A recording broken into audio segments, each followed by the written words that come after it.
You remember the headline, right? It sounded like a joke, something straight out of a late-night comedy sketch. The President of the United States wants to buy Greenland.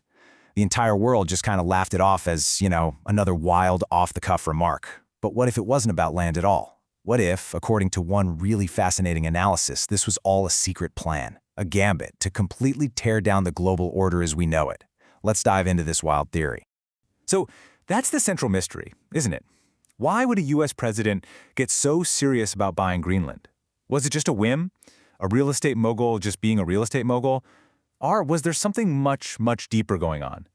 Because the explanations you probably heard on the news, well, as we're about to see, when you really start to dig into them, they just don't add up.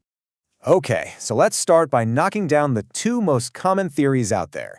The first one is pretty obvious. It was a classic real estate deal for Greenland's natural resources. The second big idea was that it was all a strategic military play for control of the Arctic. But the analysis we're exploring today argues that, well, both of those ideas completely fall apart once you look at the cold, hard facts.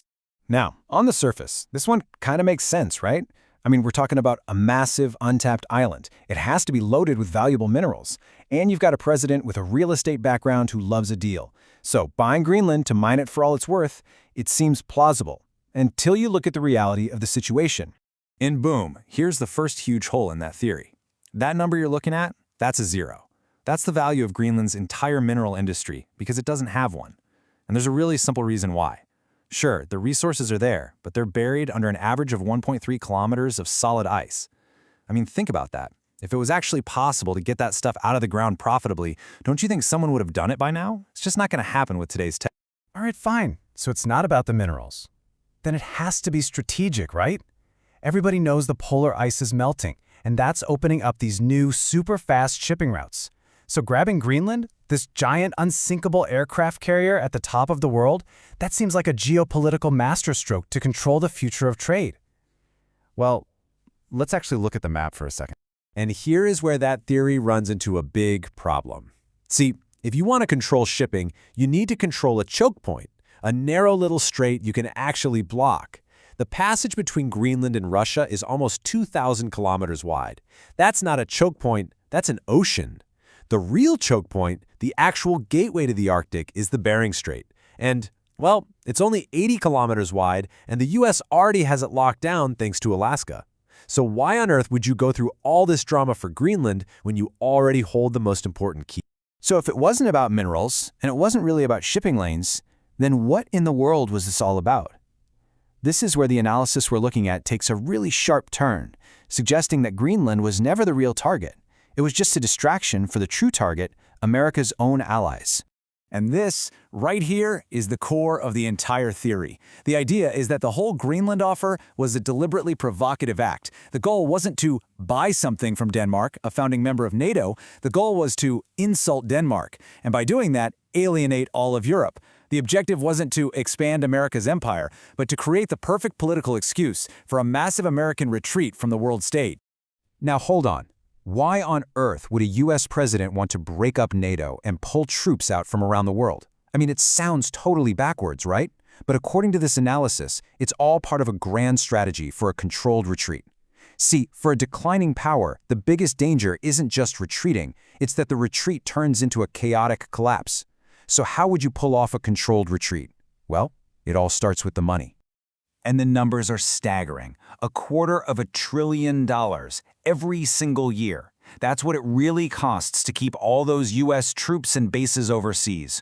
We're talking about a huge chunk of the defense budget that isn't even being spent on defending the U.S. homeland, but on policing the globe. And at a certain point, that cost just becomes a massive anchor weighing the whole country down. And that financial pressure leads to what this theory calls a deliberate four-step plan.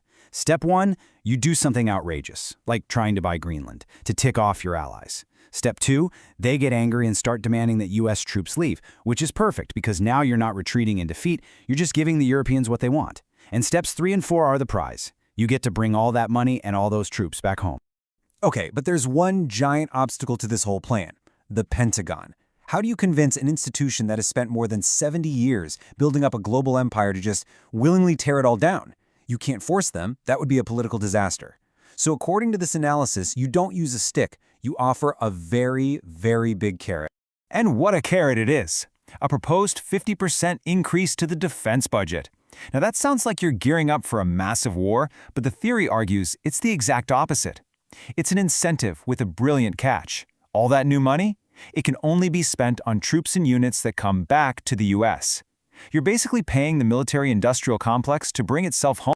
And it's not just a financial bribe. The final piece of the puzzle is to prove, militarily, that those overseas bases are obsolete anyway. You do that by flying long-range bombers on missions straight from the US mainland. You demonstrate to the generals that you don't need expensive, vulnerable bases scattered all over the world anymore. You're showing them that in the 21st century, real power can be projected from home, making a retreat not just cheaper, but smarter. So when you put all these pieces together, the bizarre diplomatic move, the huge financial incentives, the shift in military strategy, the whole Greenland thing gets totally reframed. It stops looking like a random, bizarre idea and starts looking like one clever move in a much bigger, more complicated game. And really, this is the ultimate takeaway from this analysis, that these actions aren't about building an empire. They're about managing the incredibly difficult process of an empire's decline. The goal is to pull back, consolidate strength at home, and do it all without triggering the kind of chaos and collapse that has taken down so many great powers in the past. So we're left with this huge, provocative question. What do you think? Was this a brilliant, hidden strategy playing out in plain sight, or is it just a wild theory connecting dots that aren't actually there? Was it a president's folly or a calculated masterstroke? We'd genuinely love to know what you think, so drop your thoughts in the comments below. And hey, if you enjoyed breaking this down and like looking at big topics from a completely different angle, do us a huge favor.